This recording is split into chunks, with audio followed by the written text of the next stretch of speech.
होंगे। आज मैं कुछ नया टॉपिक लेकर आया हूँ, नए जुनून और जज्बे के साथ। भविष्य में क्या करेंगे लोग, ये हम लोग जानेंगे आज।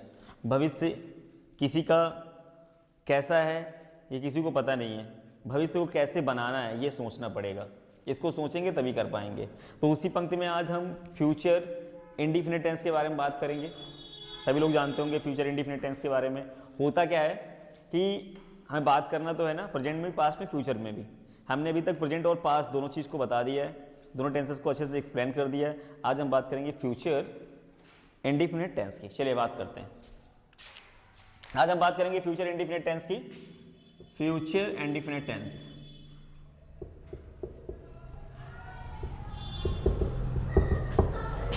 Future indefinite tense.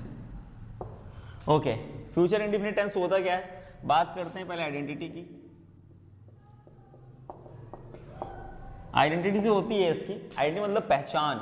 पहचान होती है गा,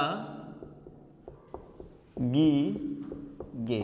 कहता है यदि वाक्य के अंत में गा और गी और गे आता है तो आप समझ जाइए ये प्रेजेंट पास्ट नहीं है, ये फ्यूचर है। ठीक है, बात करते हैं हेल्पिंग वर्ब की।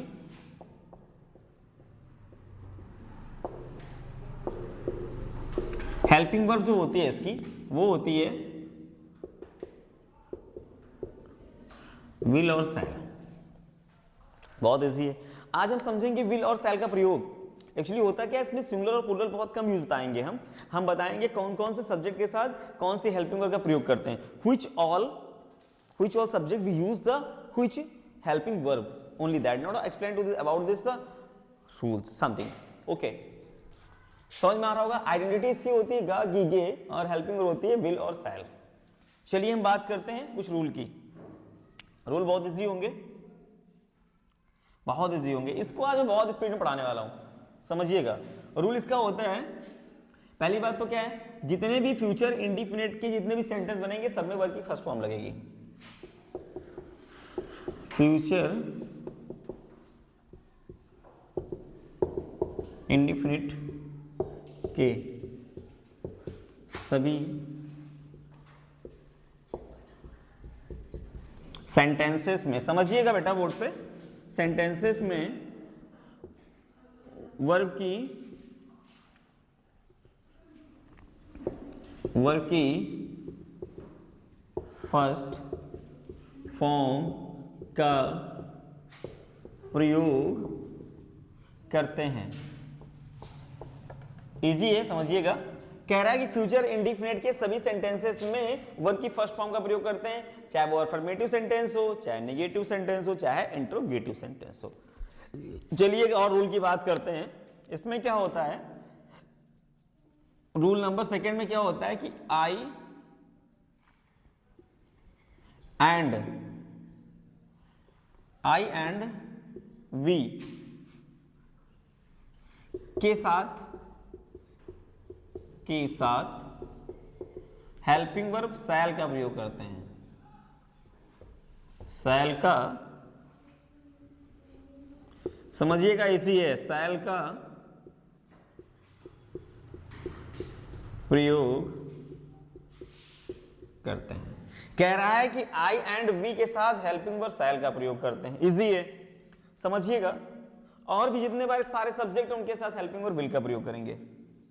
रूल नंबर थर्ड में जैसे कि यू हो गया और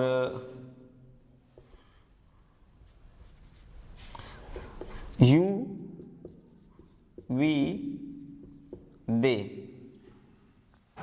सॉरी यहां पे तो वी लगाना नहीं हमको, you, he, they, she, it and any names. इसके साथ हेल्पिंग वर्ब का प्रयोग, के साथ हेल्पिंग वर्ब विल का प्रयोग करते हैं।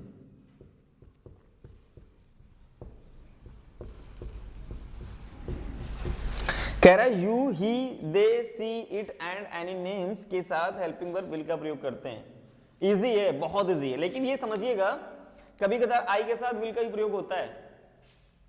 आई के साथ विल का प्रयोग कब होता है? जब हम किसी चीज पर 200% कहते हैं भाई मैं करूंगा, मैं करूंगा, मैं करूंगा, मैं करूंगा, आई विल डू।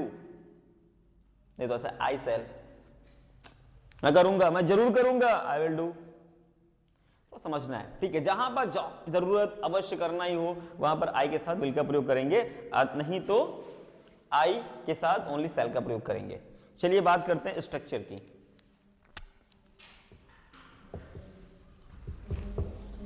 स्ट्रक्चर तो आप जानते होंगे, डेली बता रहा हूं स्ट्रक्चर होता क्या है। स्ट्रक्चर उसे बोलते हैं जैसे कि हम किसी भी चीज की संरचना करते हैं, संरचना समझते ना, रूपरेखा, ठीक है, उसको बोलते हैं स्ट्रक्चर। हम सेंटेंस को बनाएंगे कैसे, how will make the sentence, समझेंगे बाय स्ट्रक्चर। ओके, तो पहले होता है हमारा अफर्मेटिव का। अफर्मेटिव में पहले सब्जेक्ट आएगा, फिर हेल्पिंग वर्ब आएगी, फिर आएगा verb plus first form plus object plus other words. फिर हमारा आता है इसी पंक्ति में निगेटिव का स्ट्रक्चर आता है। निगेटिव और इजी होता है, कहता है सब्जेक्ट कर लो, फिर हेल्पिंग वर्ब कर लो, फिर कहता है मेरे साथ नॉट भी प्रयोग कर लो। अब भाई कहता है तो करना ही पड़ेगा ना। Subject plus helping verb plus not plus verb की फर्स्ट फॉर्म प्लस ऑब्जेक्ट और प्लस अदर वर्ड्स। मैंने यहां पर आपको बता दिया है कि अगर आई है तो आई के साथ सेल, वी के साथ सेल, अगर you we they, you they he she it, ये प्रकार के अगर सब्जेक्ट हैं तो इनके साथ विल का प्रयोग करेंगे। अब आता है यहाँ पे निगेटिव था, तो निगेटिव समझिएगा, कभी कभार आई खिस जाता है, होता है, एन को आई बना देते हैं, कभी कभार आई को एन बना देते हैं। फिर आता है इंट्रोगेटिव। इंट्रोगेटिव में क्या होता है, helping verb plus subject plus verb plus, जानते ही हैं फर्स्ट फॉर्म का प्रयोग करेंगे, plus object plus other words. ये ध्यान रखिएगा, क्वेश्चन मार्क वेरी इंपॉर्टेंट, अगर क्वेश्चन मार्क है सेंटेंस गलत हो जाएगा। चलिए हम बात करते हैं सेंटेंसेस की। सेंटेंस जैसे हमारे कौन सा आएगा, पहले समझिएगा अफर्मेटिव का, राधा गाना गाएगी। राधा गाना गाएगी, कैसे गाएगी, मेरो श्याम पिया घर कब आओगे, तोरे दर्शन को, तोरे दर्शन को मोरी अखियां निहारे, मेरो श्याम पिया कब आओगे, मेरो श्याम पिया कब आओगे, तोरे दर्शन को मोरी अखियां निहारे। वैसे समझिएगा राधा गाना गाएगी, मैं भी इंतजार कर रहा हूँ राधा कब आएगी on the stage and will be see the song, गाना कब गाएगी। ओके, तो लिख सकते हैं Radha will sing a song. Radha is a name, तो नेम के साथ हेल्पिंग वर्ब विल, तो Radha will sing a song, easy हो गया। फिर तुम मुझे कब बुलाओगे, सेंटेंस लिखते हैं तुम मुझे नहीं बुलाओगे, निगेटिव भैया है ना, तो निगेटिव को निगेटिव के साथ बुलाएंगे, तुम मुझे नहीं बुलाओगे, तुम मुझे नहीं बुलाओगे क्योंकि तुम तो शैतान हो, मैं अच्छा हूं। ऐसा हो सकता है क्या, नहीं हो सकता। चलिए ठीक है, सेंटेंस बनाते हैं, तुम मुझे नहीं बुलाओगे, यू के साथ विल का ही प्रयोग करेंगे भैया, you will not come to me, तुम मुझे नहीं बुलाओगे। अब यहां बहुत बोल सकते हैं you will not come to, लेकिन मैंने यहां ऑब्जेक्ट दे दिया है, कोई मतलब ही ना है ना। अब सेंटेंस बनाते हैं इंट्रोगेटिव।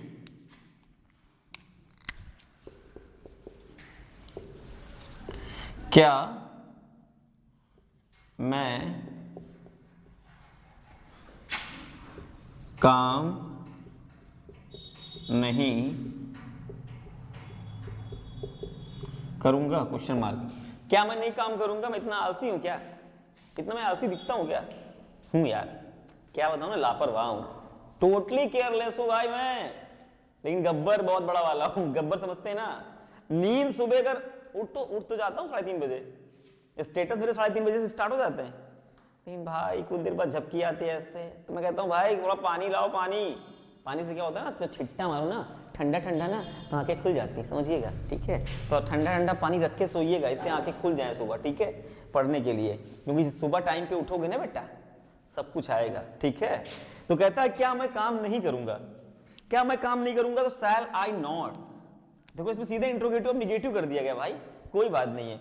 क्या मैं काम नहीं करूंगा, तो कोई दिक्कत नहीं है, इंट्रोगेटिव और निगेटिव है, अगर ये इंट्रोगेटिव होता तो नॉट का प्रयोग नहीं होता, ठीक है। तो लिख सकते हैं शैल आई नॉट, क्या मैं काम नहीं करूंगा? Shall I not do work, question mark लगा लो, हो गया भाई, इजी है ना। मैं बहुत इसको शॉर्टकट में समझा दिया आज कम टाइम में, बड़ा लंबा वीडियो हो जाता है भाई, 19-20 मिनट को हो जाता है, कम समझिएगा। कह रहा है जो फ्यूचर इंडिफिनिट टेंस होता है उसकी जो आइडेंटिटी होती है गा गी गे, मतलब वाक्य के अंत में यदि गा गी गे आता है तो आप समझ जाइए फ्यूचर है, ठीक है। और फिर अगर गा गी ही आता है, गा गी गे ही आता है, तो आप समझ जाइएगा कि फ्यूचर इंडिफिनिट है। फिर इसकी हेल्पिंग जो होती है वो होती है विल एंड शैल। रूल्स होते हैं, कहता है फ्यूचर इंडिफिनिट के सभी सेंटेंसेस में वर्ब की फर्स्ट फॉर्म का प्रयोग करते हैं। रूल नंबर सेकंड आता है आई एंड वी के साथ हेल्पिंग वर्ब शैल का प्रयोग करते हैं। थर्ड रूल आता है you we you he they she it and I and any name के साथ हेल्पिंग वर्ब विल का प्रयोग करते हैं। स्ट्रक्चर आप देख ही रहे हैं, subject helping verb verb first form object other words, subject helping verb not verb first form object other words, helping verb subject verb plus first form object other words. ये sentence है राधा गाना गाएगी, तुम मुझे नहीं बुलाओगे, क्या मैं काम नहीं करूंगा।